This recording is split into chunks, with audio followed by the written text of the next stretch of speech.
খেলোয়াড়দেরকে রাজনীতিতে না জড়ানোর জন্য আহ্বান জানিয়েছে প্রধানমন্ত্রী। সো এই যে একটা নিউজ দেখেন, এখানে বলছে যে খেলোয়াড়দেরকে রাজনীতিতে না জড়ানোর জন্য আহ্বান জানিয়েছেন প্রধানমন্ত্রী।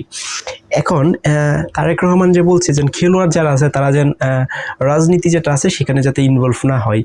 সো প্রবলেমটা আমি বলি, সেটা হচ্ছে যে যারা খেলোয়াড় আছে বাংলাদেশের যে টপ দুজন প্লেয়ার দিয়ে দুজন আমি বলি, সেটা হচ্ছে সাকিব আল হাসান এবং হচ্ছে মাশরাফি বিন মুর্তজা। এরা যেন খেলোয়াড় ছিল, ক্রিকেটার ছিল বিশেষ করে, তারা কিন্তু এখন এই পর্যায়ে যাওয়ার একটা রিজনই হচ্ছে তারা রাজনীতিতে ইনভলভ হয়ে যাওয়া। কারণ রাজনীতিতে ইনভলভ হয়ে যাওয়ার পর কিন্তু তাদের জীবনে যেন একটা ইফেক্ট আছে, ব্যাড ইফেক্ট, সেটা কিন্তু পড়ছে। সো চিন্তা করে দেখেন, সাকিব কিন্তু একটা টপ অফ দ্য প্লেয়ার, মাশরাফিও কিন্তু একটা টপ অফ দ্য প্লেয়ার।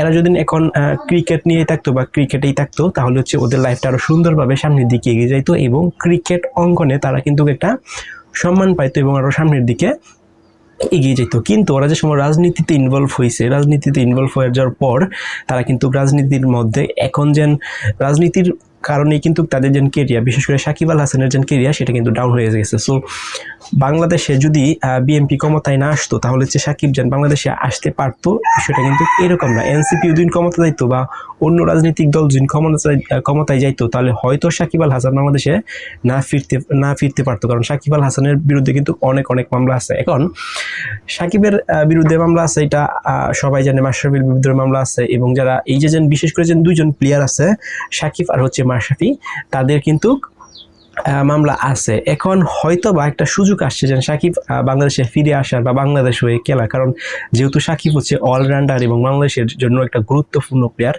সেদিক থেকে চিন্তা করলে বা মানবতার দিক দিয়ে চিন্তা করলে কিন্তু বাংলাদেশ গভর্নমেন্ট বা সরকার হয়তো সাকিবের যে মামলাগুলো আছে সেইগুলোকে বাতিল করে দিবে এবং বাংলাদেশে নিয়ে আসার চেষ্টা করবে, এবং বাংলাদেশে এসে হয়তো বাংলাদেশে হয়ে ক্রিকেট খেলবে এবং বিশ্বের কাছে বাংলাদেশকে সামনের দিকে এগিয়ে নিয়ে যাবে।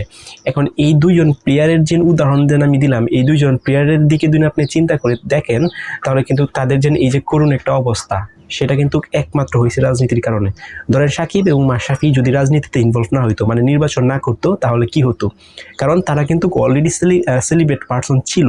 সাকিব এবং মাশরাফিকে অনেক ভক্ত আছে, অনেক ফ্যান ফলোয়ার আছে, অনেকেই তাদেরকে কি করে সম্মান করতো। কিন্তু জুলাই আন্দোলনের পর কিন্তু তাদেরকে কেউ আর সম্মান করতেছে না। সাকিবের বাড়িও ভাঙচুর করা হয়েছে, মাশরাফির বাড়িও কিন্তু ভাঙচুর করা হয়েছে। সো ওদের যে সম্মানটা ছিল সেটা কিন্তু অনেক অংশে ডাউন হয়ে গেছে। একদিকে সম্মান, অন্যদিকে ওদের যে কেরিয়ার আছে, কেরিয়ারও কিন্তু স্টপ হয়ে গেছে। সাকিব কিন্তু বাংলাদেশে হয়ে আরও বেশ কিছু ম্যাচ খেলতে পারতো, বা খেললো হইলে কিন্তু আরও ফ্যান ফলোয়ার নিয়ে, বাংলাদেশের আরও সমর্থন নিয়ে কিন্তু আরও সামনের দিকে এগিয়ে যেতে পারতো। কিন্তু এই রাজনীতি ইনভলভ হওয়ার পর, এই রাজনীতি করার পর তাদের কিন্তু এই অবস্থাটা হয়ে গেছে। এখন সাকিব এবং মাশরাফি যদি রাজনীতিতে ইনভলভ না হইতো, তাহলে কি হইতো?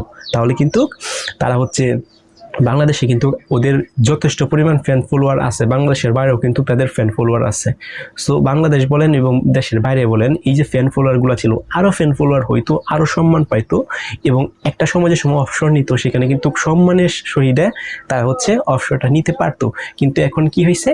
এখন কিন্তু বাংলাদেশে মানুষই অনেকেই চাচ্ছে না, তার যে ফ্যান ফলোয়ার আছে তারাই কিন্তু অনেকেই চাচ্ছে না তারা বাংলাদেশে ক্রিকেট খেলুক, আবার অনেকেই চাচ্ছে বাংলাদেশ হয়ে ক্রিকেট খেলুক।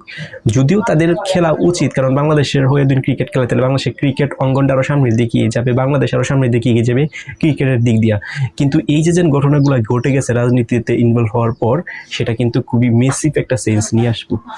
সো যাদের প্লেয়ার আছে তারা হচ্ছে রাজনীতিতে ইনভলভ না হওয়াই উচিত আমার মনে হয়। তারপরে তারেক রহমান বা প্রধানমন্ত্রী বলছে যে যারা খেলোয়াড় আছে তারা হচ্ছে রাজনীতিতে কোনোভাবে যাতে ইনভলভ না